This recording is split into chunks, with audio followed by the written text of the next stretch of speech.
As a child of the 80s and 90s, I have a particular soft spot for games that take me back through rose-tinted glasses of games of yesteryear with chonky polygons, especially racers. And SPGP, or Super Polygon Grand Prix, is a love letter to Virtua Racing and those types of games. It's made by solo developer Roz Games, or Ross, and he is clearly passionate about delivering a game that really takes you back to that Virtua Racing, Daytona 500, pure adrenaline arcade feel. And the game oozes this charm throughout every single frame of the game, and the excellent track design and characteristics that each of the tracks have. But it also plays quite well too, and so quite a lot of these games go heavy on the aesthetic and then forget what it's like to drive a little bit, whereas I feel Super Polygon Grand Prix is trying to balance both exceptionally well. And the short version of this review is, I'm loving this game, go buy it. But now I'm going to explain why. In SPGP, it's currently released in early access, but the full game will have 48 tracks and 20 cars to unlock. The current version of the game has 20 tracks and 4 cars to play around with. The full game will also have local multiplayer and online leaderboards, but they aren't present currently in the main game, and all you've got at the moment is the arcade mode to unlock those 20 tracks, because you'll start off with 4 and need to unlock the rest. Super Polygon Grand Prix is arcade through and through, but it does have some mechanics and some nuance to the car handling models, for example, and other little tricks up its sleeve to keep you on your toes. The first of those is that each of the cars has 4 ratings, and that's for top speed and handling, so quite obvious there, but then also durability, how many times can you smash it up before it explodes and it's game over, and also a slipstream rating. And in some races that doesn't matter so much, where you've got really tight corners that you're constantly going in and out of. When it comes to the fast flowing tracks, having a good slipstream rating really matters, because that's how you can keep on at the back of your opponents as you try to weave through them all. And weave through them you will, because there's 29 of them out on track. They do like to weave around a wee bit, but they are quite cognizant of what's going on around them. In fact, sometimes their blue flag etiquette beats some of the bigger budget games that are out there, naming no names. However, what you'll find is that the field spread between these 29 AI is redonkulous. So you'll be lapping some of these at the end of lap 2 because they're really chugging along. But what it means is that on a lot of the short tracks, it will become almost like an enduro racer style game where you're trying to weave your way through lap traffic whilst you're battling other cars.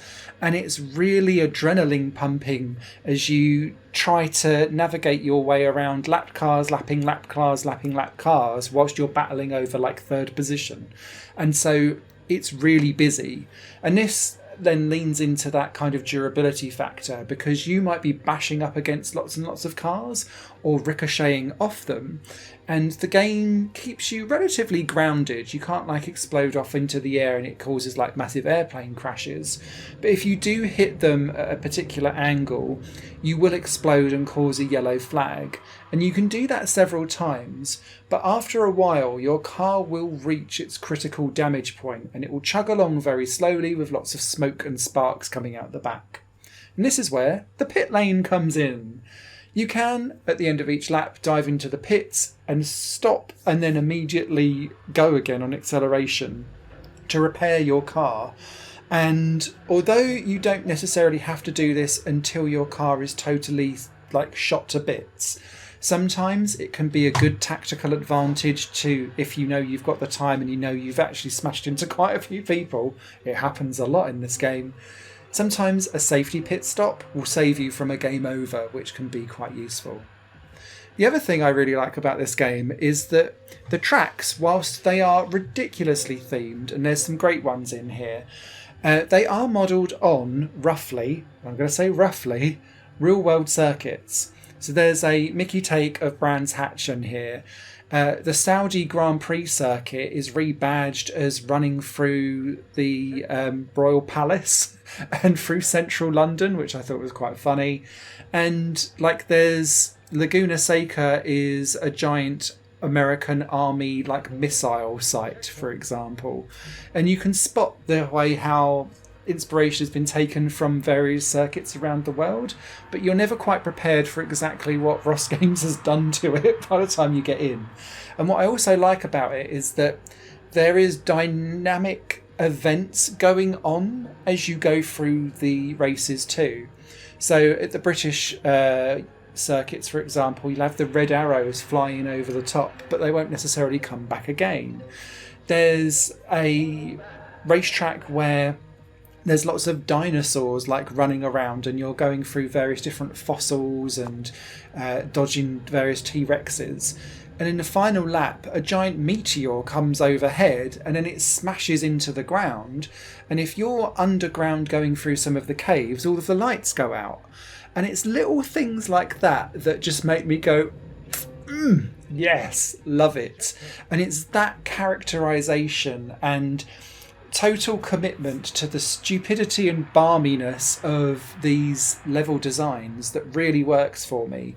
And it reminds me of my favourite probably kart racing game of all time, Sonic and Sega All-Star Transformed, where the levels deformed and changed slightly. And whilst this doesn't necessarily change paths or something like that, the fact that there's events going on that just changes the aesthetic and what's going on around you during a race, I think more of that, please, because it really adds a unique quality to Super Polygon Grand Prix that you don't really get elsewhere.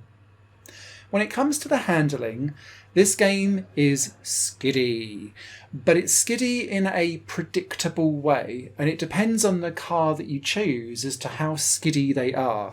Now, what I mean by that is that the pro handling model cars generally will skid out much quicker and have less of a turning circle because they're understeering much more than the grippier cars. But then they don't, they like reach a higher top speed as a result. So it's always trying to balance itself out that way. But some decent braking will get you round pretty much everything. And one of the best examples of this is this game's version of Monaco, basically, where you've got a really tight chicane and then it goes into the Rascasse. But the Rascasse, depending on how you angle the car, you can almost take it flat out, but you just need to feather off the throttle slightly. But you can also be quite lazy and try and bomb it in and then spank on the brakes and then get round it. And it's not the fastest way to do it, but it really shows that actually if you take the time to line up your trajectories nicely, you can have, like, you're shaving off half a second per corner sometimes. And it makes all the difference because Super Polygon Grand Prix has a timer. And it's one of the few things where I still think, because this game's in early access, it needs a bit more refinement.